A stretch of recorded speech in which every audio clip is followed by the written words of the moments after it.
Selamat pagi Bapak Ibu Saudara-saudari. Selamat pagi. Bagaimana kabarnya pagi ini? Ya, kita bersyukur untuk kabar baik yang terus kita alami dalam hidup dan kehidupan kita bersama. Lewat bacaan kita pada saat ini, kita akan renungkan di bawah sebuah tema, yaitu doa adalah nafas hidupku.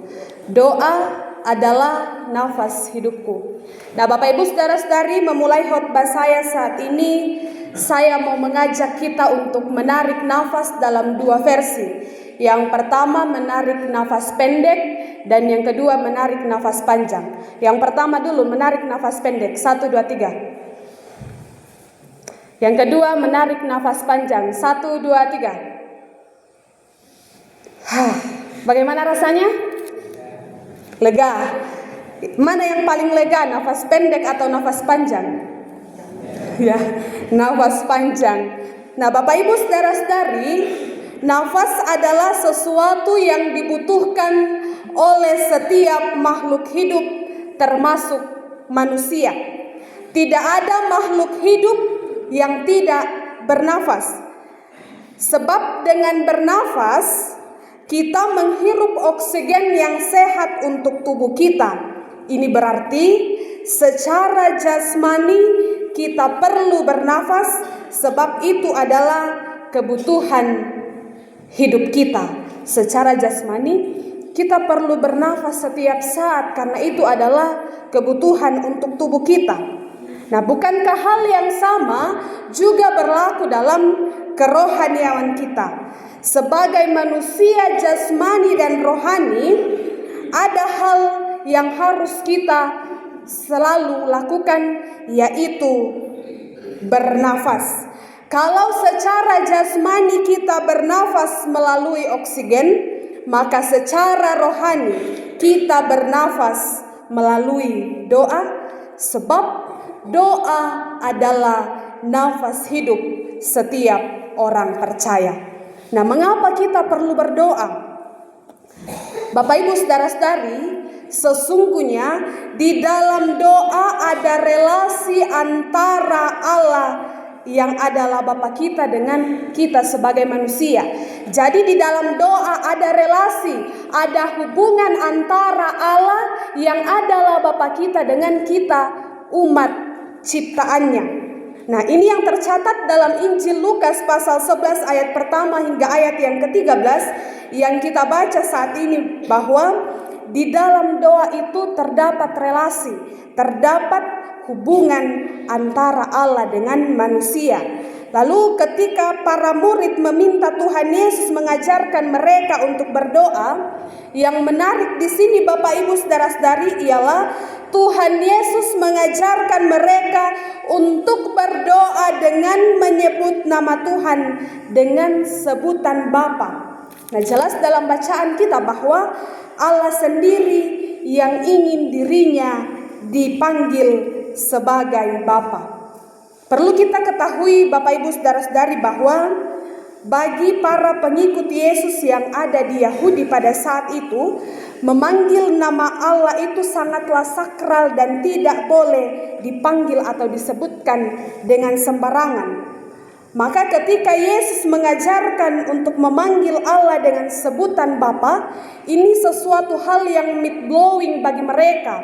Ini sesuatu hal yang mencengangkan bagi mereka, karena selama ini memanggil Allah itu mereka anggap sesuatu yang sakral dan tidak boleh sembarangan. Lalu ketika mereka diajar untuk memanggil Allah dengan sebutan Bapa, ini merupakan mind-blowing atau mereka tercengang-cengang dengan keadaan seperti itu. Tetapi poinnya di sini Bapak Ibu Saudara-saudari adalah Allah mau di dalam doa itu ada relasi antara kita, ada relasi antara Bapak Ibu Saudara-saudari dengan Allah yang adalah sosok Bapa yang dekat itu. Nah, berikutnya Bapak Ibu Saudara-saudari, berdoa itu merupakan kesatuan iman kita. Ketika kita mengakui, ketika kita mengklaim diri kita bahwa kita adalah orang percaya percaya, maka disitulah kita sebagai orang percaya juga adalah orang yang seharusnya berdoa. Kalau kita mengatakan saya orang percaya, kalau kita mengatakan saya pengikut Kristus, maka di situ kita seharusnya juga adalah seorang yang berdoa. Karena di Baba, saya Kristen, saya mengikut Yesus lalu tidak pernah berdoa, itu patut dipertanyakan. Tongan siarakah dia orang percaya? Jangan sampai hanya percaya karena dari nenek-neneknya adalah orang Kristen. Itu yang perlu direfleksikan dalam kehidupan kita. Kalau kita mengakui bahwa saya orang percaya, kalau kita mengakui bahwa saya adalah pengikut Yesus, maka seharusnya kita juga adalah orang yang berdoa. Lalu di ayat yang ke-5 hingga ayat yang ke-8, Tuhan Yesus memberikan sebuah gambaran bahwa seorang yang kesusahan karena kedatangan tamu menginap tengah malam di rumahnya, sedang dia tidak punya apa-apa untuk menjamu kawannya, tetapi dalam keadaan itu dia mengingat bahwa saya memiliki sahabat dan saya mau meminta kepada sahabat saya. Meskipun dalam bacaan kita dikatakan bahwa tengah malam, tetapi sahabatnya ini berani, sahabatnya ini tidak malu atau tidak sungkan datang ke rumahnya tengah malam untuk meminta roti. Karena ia tahu bahwa meskipun tengah malam, meskipun dia sudah tertidur, tapi dia adalah sahabat saya.